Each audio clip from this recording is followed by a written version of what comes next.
푸틴이 24년 만에 평양을 방문해서요.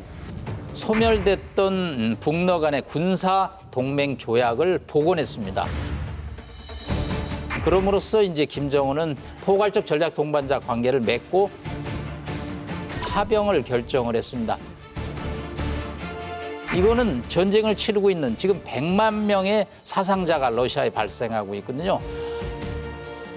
100만 명이 살상됐기 때문에 어디서 인력을 끌어오는 것이 제일 중요합니다. 근데 북한군 폭풍부대 11군단이 12,000명 넘어가는 것은 김정은으로서는 상당한 투자죠.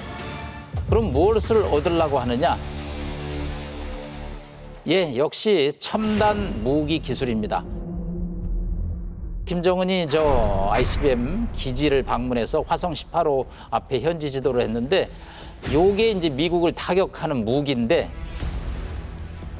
이거 러시아가 기술을 마지막 퍼즐을 갖고 있습니다. 네. 일단 김정은 입장에서는 핵추진 잠수함 등 ICBM 기술을 푸틴으로부터 받아야 되고요. 뭐 경제적 실익도 만만치 않습니다. 용병 한 달에 $2,200 받는데 12,000명 제가 계산해 보니까 한 달에 한 400억 원씩 한 1년에 5천억 원은 큰 돈이죠. 외화벌이도 또 되고요. 마지막 보루는 앞으로 한미일 3국을 상대할 때 뒷배 큰형님을 믿을 수 있는 어떤 근거를 이번에 확실하게 확보한다는 네. 측면에서 파병은 김정은에게 상당히 매력적인 카드로 다가섭니다. 저는 북한 파병 문제 얘기하니까 우리 진중권 교수님한테 뭘 물어봐야 되나 고민 중인데 의외로 군사 전문가시더라고요. 네. 우크라이나 전쟁에 관심이 많아가지고 예. 그동안 쭉 추적을 좀 했습니다.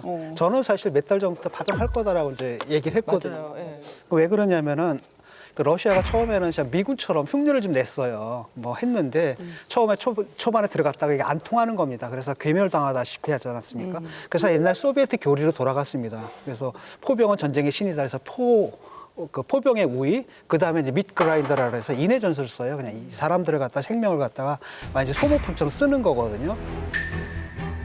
그래서 저는 12,000명이라고 그러는데 한 개 사단인데 예. 분명히 거기에 이제 특히 쿠르스크에 투입될 거로 예상하는데 왜냐하면은 그 조약상 뭐라고 돼 있냐면은 양국이 외국에 침입을 받았을 때라고 하는데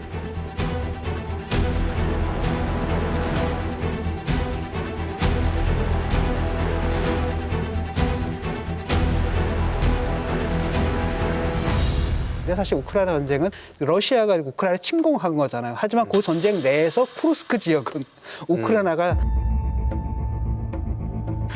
러시아의 그 영토를 가서 침범한 게 되거든요. 그러니까 명분도 되고 아마 그 지역에 투입될 텐데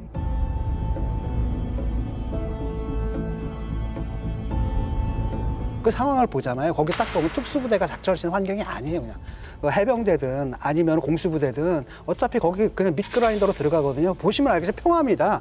커버할 게 하나도 없고 그냥 숲이 들판 한가운데 길 한가운데 숲이 있는 거 그 정도거든요. 다 노출된 상태에서 각 상호 드론에 의해서 공격을 받고 이런 상태고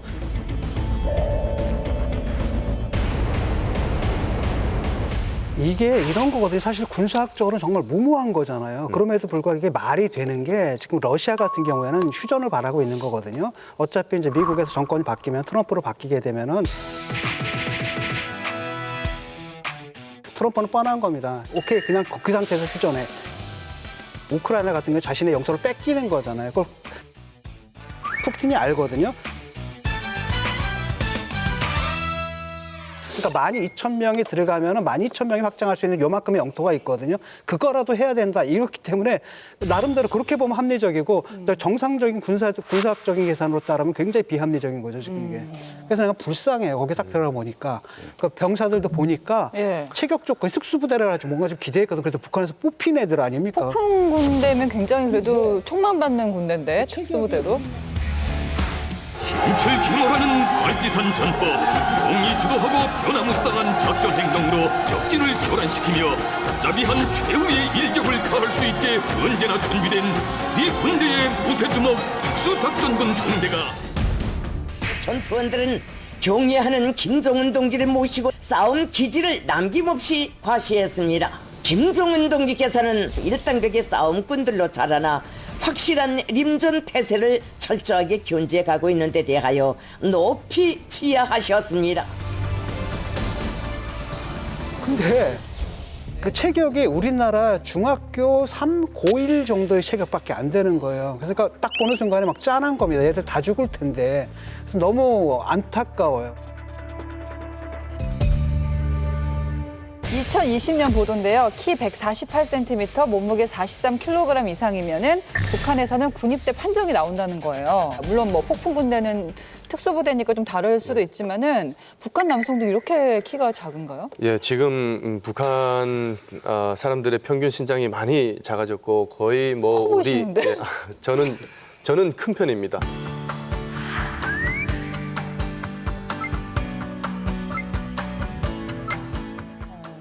제가 이제 대학교 다닐 때도 마찬가지지만 저희 대학교는 그래도 뭐 좀 사는 사람들이 가다 보니까 평균 신장이 큼에도 불구하고 100명이 모였을 때 저보다 큰 사람이 3명도 안 되는 수준이거든요.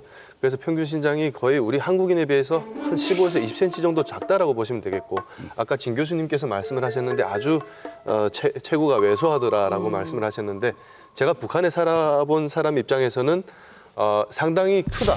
아, 그 정도. 북한 사람 치고는 그래서 폭풍군단이 맞다라고 저는 인식을 했고 체구가 좀 큰 사람들을 골라서 뽑은 것도 그 정도 수준이다.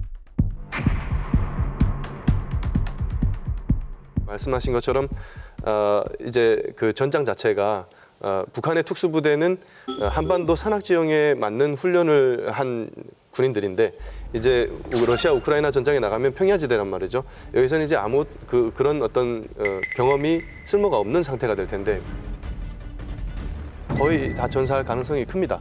근데 아마 이것마저도 김정은은 노린 게 아닌가라는 생각도 들어요. 노린 게 아닌가라는 생각도 들어요. 왜요? 왜냐면은 네. 그 사망하게 되면 사망 보상금이 나옵니다. 엄청 크죠. 그게 러시아인 기준으로는 1억 원이거든요. 그게 러시아인 기준. 근데 만약에 1억 원을 받는다 그러면 10,000명이 사망하면 김정은 입장에서는 1조 원의 수익을 올리는 겁니다. 그리고 전장에 나갔다고는 하지만 북한 군인들이 해외 나가면 해외 문물을 경험하게 될 거 아닙니까? 그럼 이 사람들이 다시 돌아왔을 때 관리하기도 쉽지가 않을 겁니다. 북한 정권 입장에서는. 그럼 차라리 다 죽으라라고 생각할지도 모르겠다. 죽기를 바랄 수도 있다. 그럴 수도 있다라는 생각이 듭니다. 말이 파병이지 사실은 총알바지 용병에 불과하다. 한마디로 김정은이가 자기 인민군을 불법 침략 전쟁의 총알바지로 팔아넘긴 것이다. 이렇게 평가하는 것이 정확하다고. 일종의 네. 돌격대 역할을 하면은 지금 폭풍군단이 보면 예전에 청와대 기습 네. 사건을 일으키기도 했고 네. 상당히 훈련이 잘 된 걸로도 알려져 있는데 굳이 특수부대를 보낼 이유가 있을까요? 네. 우선 북한군이 특수부대를 보낸 이유 중에 하나가 제가 생각하는 거는 북한군 병력이 120만 정도라고 하지 않습니까? 그중에 사실상 30%는 영양실조라고 보는 게 맞습니다. 그리고 한 5%는 탈영병하고 탈영병 잡으러 다니는 사람들하고 그리고 한 50%는 군복무 가서 건설병으로 일하거나 혹은 10년 내내 농사 짓다 오는 사람들이 대부분입니다.